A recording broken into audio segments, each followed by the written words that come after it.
आओ पूजा, हम भी बस अभी अभी खसरा रुबेला टीकाकरण के प्रशिक्षण और जागरूकता कार्यक्रम से लौटे हैं। ये है लता, ये हमारे स्कूल की नोडल टीचर है। और लता, ये पूजा है, रिंकू की मम्मी। और ये रिंकू के पापा राहुल, जिनके बारे में मैंने तुम्हें बताया था। पूजा, तुम लता से खसरा रुबेला टीकाकरण के बारे में जो पूछना चाहती हो पूछ सकती हो। कई सवाल हैं खसरा और रुबेला को लेकर। एक एक करके आपको सारी जानकारी देती हूँ। सबसे पहले मैं आपको बताना चाहती हूँ कि खसरा और रुबेला दोनों संक्रामक रोग हैं जो वायरस से फैलते हैं। ये वायरस लड़के और लड़कियों दोनों को संक्रमित कर सकता है। खसरा एक जानलेवा रोग है और बच्चों के असमय मृत्यु का एक प्रमुख कारण है खसरा।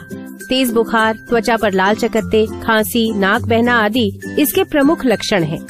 खसरा एक गंभीर रोग में बदल सकता है जिसके कारण मृत्यु भी हो सकती है। खसरा से जुड़ी अन्य समस्याएं हैं निमोनिया, दस्त, अंधापन और दिमागी बुखार। रुबेला के क्या लक्षण हैं? रुबेला के कारण लाल दाने और हल्का बुखार होता है। याद रखो, रुबेला एक संक्रामक रोग है जो वायरस के कारण फैलता है। ये रोग लड़के और लड़कियों दोनों से फैल सकता है। यदि कोई महिला गर्भावस्था के शुरुआती दिनों में इसकी शिकार हो जाए तो उसका बच्चा कंजेनिटल रुबेला सिंड्रोम का शिकार हो सकता है। इससे गर्भस्थ शिशु को जन्मजात दोष हो सकता है, जैसे बहरापन, मोतियाबिंद, मानसिक अक्षमता, जन्मजात हृदय रोग और महिला को गर्भपात भी हो सकता है।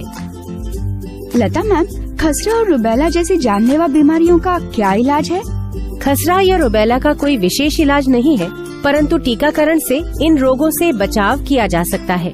सरकार ने खसरा और रुबेला के लिए एक संयुक्त टीका MR शुरू किया है जो इन दोनों बीमारियों से सुरक्षा प्रदान करता है।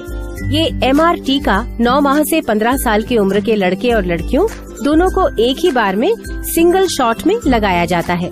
MR का टीका हमारे बच्चों के लिए कितना सुरक्षित है? भारत में तैयार किया गया खसरा रुबेला का टीका पूरी तरह सुरक्षित है। MR का टीका भारत सरकार के केंद्रीय दवा मानक नियंत्रण संस्था से मान्यता प्राप्त है। इंडियन एकेडमी ऑफ पीडियाट्रिक्स भी खसरा रुबेला टीकाकरण अभियान का समर्थन करती है। भारत में बनाया गया ये टीका कई अन्य देशों में टीकाकरण के लिए उपयोग हो रहा है। इस टीके को लेकर किसी भी तरह की शंका करना बेमानी है। खसरा रुबेला टीकाकरण अभियान में प्रयोग की जाने वाली सिरिंज भी ऑटो डिसेबल होती है जो एक स्टेराइल पैकेट में आती है। इसे दोबारा प्रयोग में नहीं लाया जा सकता, इसलिए एक सिरिंज से सिर्फ एक ही बच्चे को टीका दिया जाता है। मगर मेरी बेटी को खसरे का टीका पहले से लगाया जा चुका है, तो क्या मेरी बेटी को इस टीके की जरूरत है? बहुत अच्छा सवाल पूछा है आपने। अगर किसी बच्चे को खसरे का टीका पहले ही लगा है तो भी उसे ये टीका लगवाएं। ये टीका दोहरी सुरक्षा देते हुए 2 बीमारियों से तो बचाता ही है, साथ ही जिन बच्चों को ये पहले ही लग चुका है उन्हें अतिरिक्त रोग प्रतिरोधक क्षमता भी देता है। हाँ, कभी कभी टीकाकरण से कुछ बच्चों में चिंता, तनाव या घबराहट हो सकती है, लेकिन उससे घबराने की जरूरत नहीं है। इन बीमारियों से बचाव का एक ही उपाय है टीकाकरण। हमारी बेटी तो स्कूल जाती है, मगर हमारा बेटा अभी 10 महीने का है।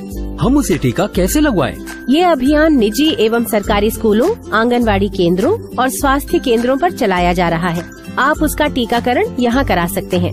हाँ, एक बात का ध्यान रखिए, जिन बच्चों को बुखार है या कोई गंभीर बीमारी है या बच्चा अस्पताल में है तो उन बच्चों को ये टीकाकरण नहीं किया जाएगा। मुझे एक बात बताइए, टीकाकरण स्कूलों में कब होगा? ये जानकारी हमें कैसे मिलेगी? ये जानकारी आप सबको स्कूल से व्हाट्सएप, ईमेल, SMS और सूचना कार्ड द्वारा भेजी जाएगी। हाँ, माता पिता होने के नाते आपको एक बात का खास ख्याल रखना है कि टीकाकरण के दिन बच्चे छुट्टी न लें और साथ ही टीकाकरण से पहले कुछ नाश्ता अवश्य कर लें। टीचर्स सुनिश्चित करेंगे कि जो बच्चे खाली पेट हैं, वे अपना टिफिन टीकाकरण से पहले खा लें। हम सभी टीचर्स टीकाकरण के दौरान छात्रों में आत्मविश्वास बनाए रखने के लिए खुद भी टीकाकरण स्थल पर रहेंगे। अधिक जानकारी के लिए आप डॉक्टर, ANM और आशा से संपर्क भी कर सकते हैं।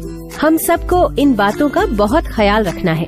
मुझे विश्वास है कि आप खसरा, रुबेला और इसके टीकाकरण के बारे में जान गए होंगे। मैं बस अंत में इतना ही कहना चाहूँगी, अब हमने लिया है ठान, खसरा रुबेला टीकाकरण है बच्चों के लिए वरदान।